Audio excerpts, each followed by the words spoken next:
Hi everyone, my name is Jazzy Brenson and my group and I are going to talk about if the government should tax sugary drinks and use the revenue for public health.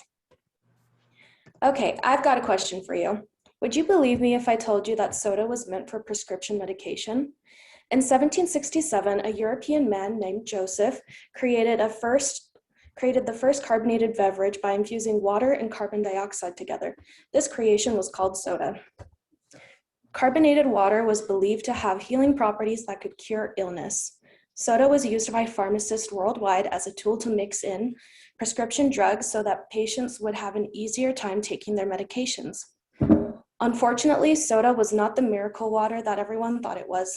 However, it did end up being one of the most tasty inventions that many people still use to this day. After the creation of root beer in 1876, soda companies started showing up worldwide, with Dr. Pepper entering the market in 1858 and Coca-Cola in 1886. Soda made its way into the hearts of many Americans.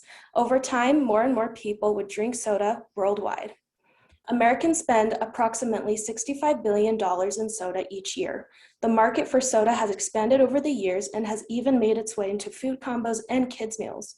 Soda has impacted many lives, and it's been affecting the health of many people as well. In fact, across the globe, drinking soda has been linked to the deaths of 184,000 adults each year, including more than 25,000 Americans each year. Soda was something that was meant to heal and cure illness, and now it's posing a threat to our health and thousands of people worldwide. Today, me and my group are in favor of putting a tax on sugary drinks to increase access to healthier food for low-income individuals. Now I will turn the time over to Jafet to speak more on the advantages of raising taxes on soda.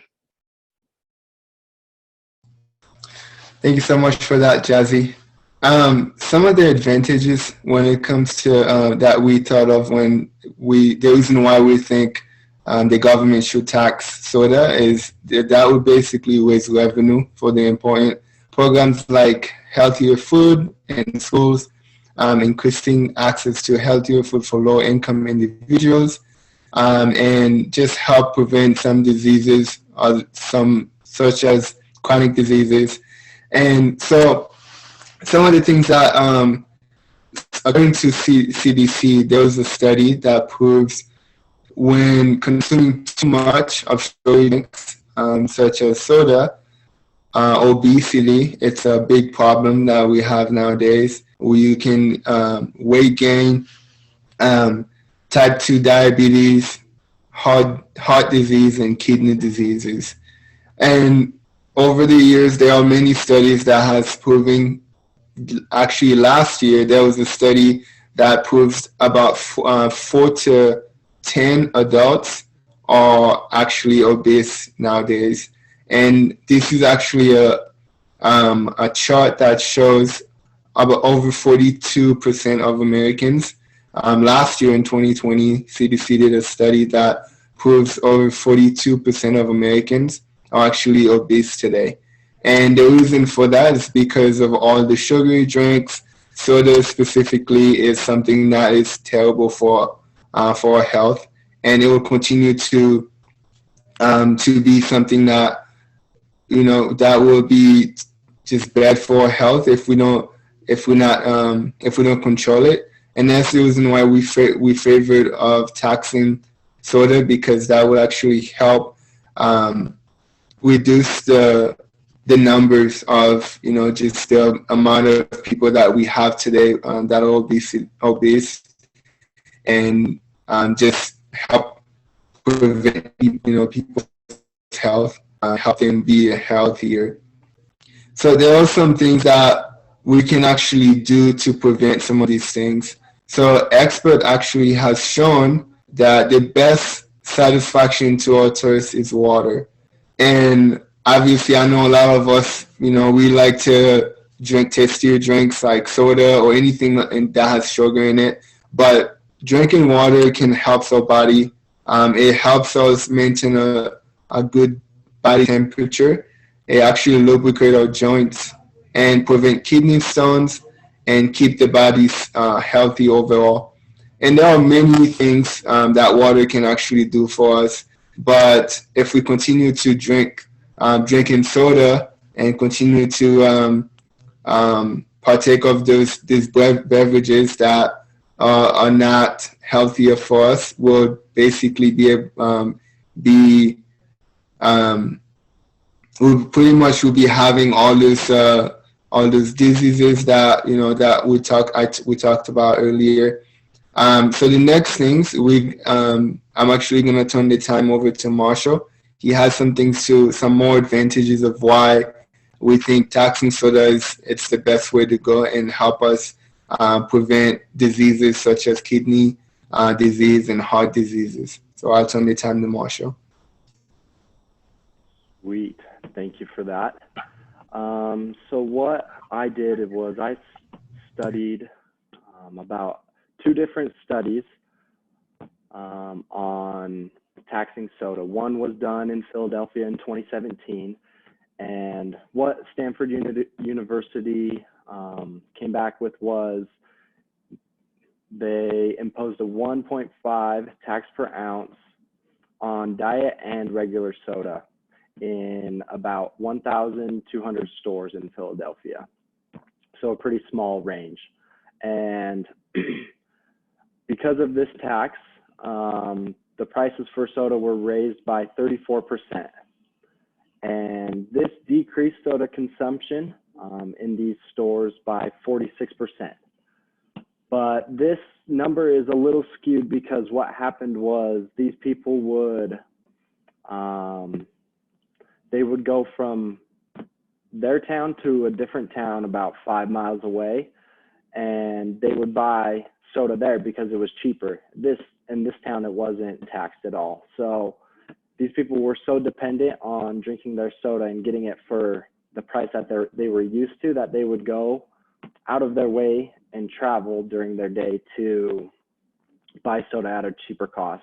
And overall, this only decreased soda consumption by 22%, which is equivalent to about three cans per day per person, or 3 cans per month.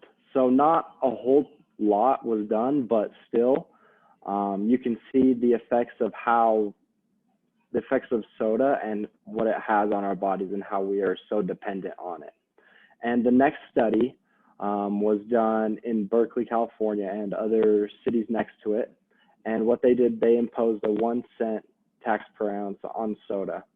And the difference between the 2 studies was diet soda wasn't taxed at all in Berkeley, but in Philadelphia it was. So they saw some different results, better results. They saw a 52% decrease in soda consumption. And what this led to in Berkeley was a 29% increase in water consumption, which Jeb talked about was what we need to be drinking, water. It's obviously the best for us and for our overall health and well-being. I think one thing that could be done different with this study is they can levy the tax on a larger geographic area. I'd say start by doing counties or states, and then do it nationally and see the effects that way. And now Scott will talk to us about the environment and how it's affected that way. Awesome, thank you, Marshall. Okay, let's go here. Okay, so let's look at some of the ways that the environment is affected by the supply chain of soda. The following are just some of the things that we could list. The factory to make the soda, the machines inside of the factory, the transportation of the soda, the storage and refrigeration of the soda, the bottles and cans and other things you drink out of, the plastic and glass waste from single-use bottles and cans. If we were able to just make a small, even 1 cent tax on each transaction, each part of this process, you can see how we would be able to come up with a lot of money for all of these different pieces of the supply chain for soda. Let's also look at where does the water come from for soda and for other sugary drinks. This is a very controversial topic in the soda industry. Most water that the large soda and beverage makers use, they get for low cost to free. They just use the water from small towns all over the country, and these towns allow these companies in exchange for jobs and other kind of incentives. I think that if we could tax the soda companies more money for this raw and precious product, the water, that maybe it would have them think twice about where they build or how far they think that they can expand. So in conclusion, we think that taxes should be raised on soda and sugary beverages for the following reasons. There's negative health effects and chemicals in the sodas and beverages. There's also higher prices in soda will help people drink less sugar and drink more water. If we can, raise the taxes and make it so people aren't traveling to get their soda and they can drink more water, that would be better for all of us. And also, just if we drink less soda, we can help preserve our environment.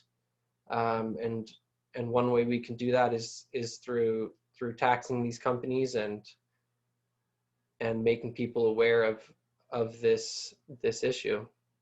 So yeah, here's our sources that we gathered information from, and that is it. So thank you for coming to our presentation, and goodbye.